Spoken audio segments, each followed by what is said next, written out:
Hey folks, Schneider here.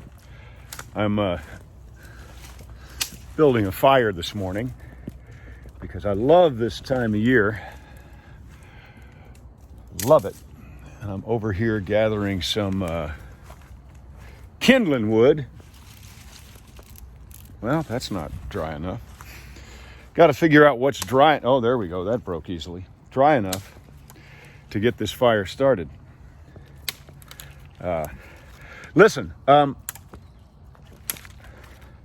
if you're paying any attention to the news at all, unless you're only watching a certain kind of news, then, which does you a tremendous injustice, by the way. I think you need a well-rounded view of what's going on, especially in times like this, right? I mean, it's crazy.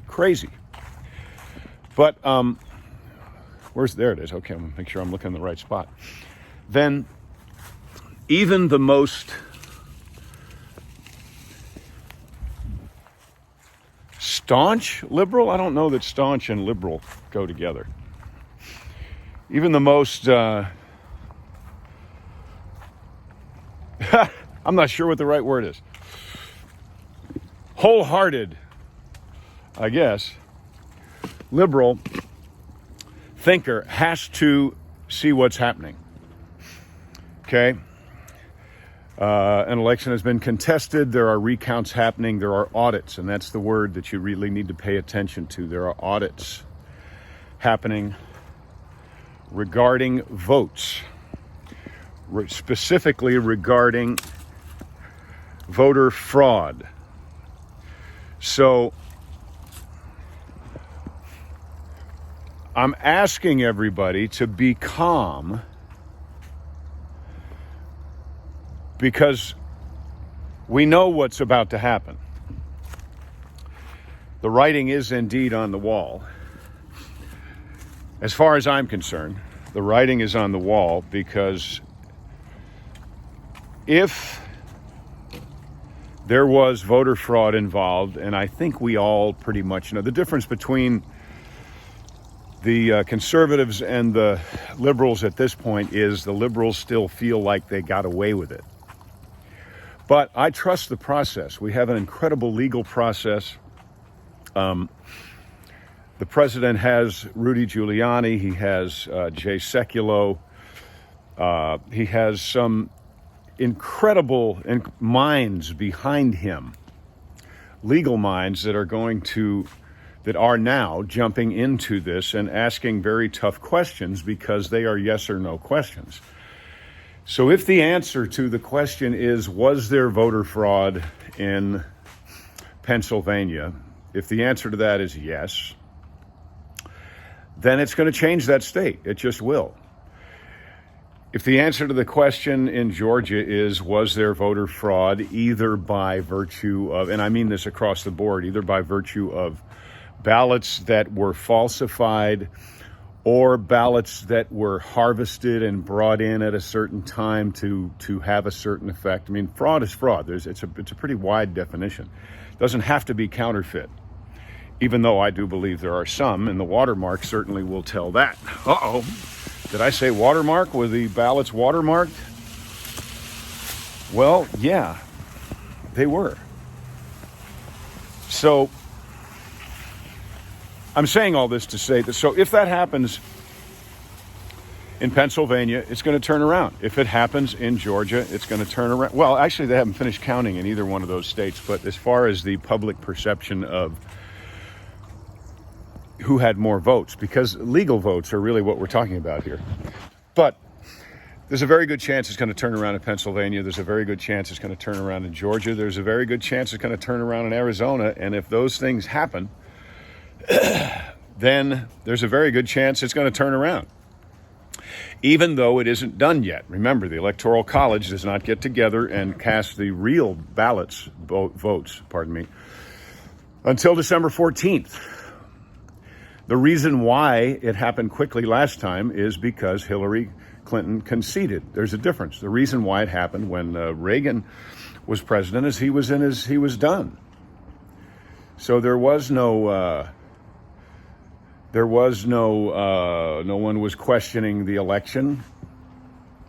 because he had finished his second term anyway. So there's a lot of parallels that are being drawn between this and other times that just are not valid. Okay?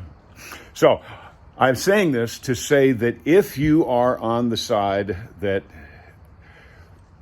feels it's within your rights to burn and loot and I'm not going to say mostly peacefully protest because I've seen the video and I think we all know that that's not a peaceful protest. If you want to protest, by all means protest, but don't break things should this occur, especially not in these swing states that are largely Democratic states. At least the governors are. Please don't embarrass our country further. Should this occur, and I feel confident in saying this because you'll notice that nothing has been happening. As far as I can tell, no conservatives have been out there looting and burning and taking this reported by the fake news bad news for our side. They have not been taking this as a great opportunity to get a new widescreen television. Okay? So, should it get turned around on you, please protest by all means. Get a bullhorn, get a sign, write something out. Your own sign, by the way, not something handed to you by someone who just brought you in on a bus. Protest. Sit in. Don't block trucks. Don't break windows. Please don't do all that stuff. I'd like to think that when they took all the plywood down in all the major Democrat-run cities over the country, when Biden supposedly won long before the count was done, count's still not done as I'm standing here, let alone the recount nor the audits.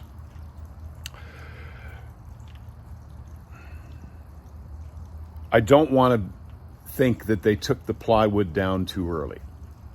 Okay? So don't go crazy. Go American. Use your right of regress. Use your right to speak out and protest, but do not abuse that should this not go your way by destroying the personal property of people who are indeed living the American dream by starting their own businesses and paying their own rent and working for their dreams.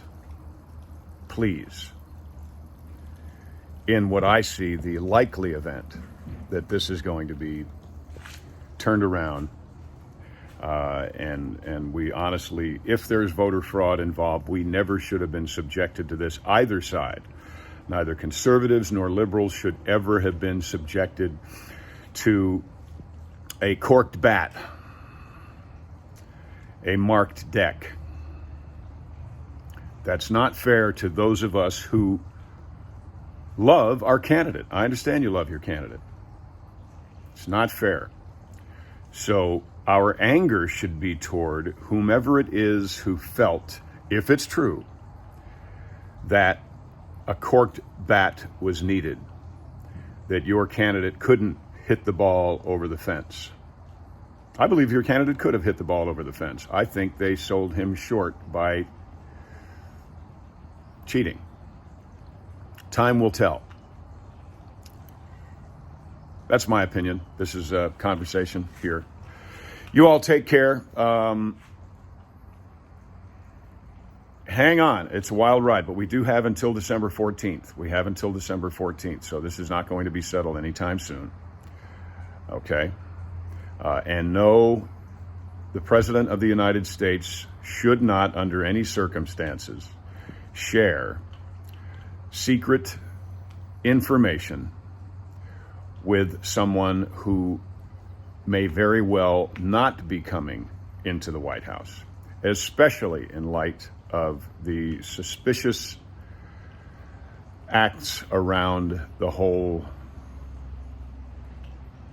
China, Ukraine, Russia events that mainstream media has totally pushed under the carpet. I'm Snyder. You take care. I'm going to be on Newsmax at 9 o'clock, so check it out. Bye.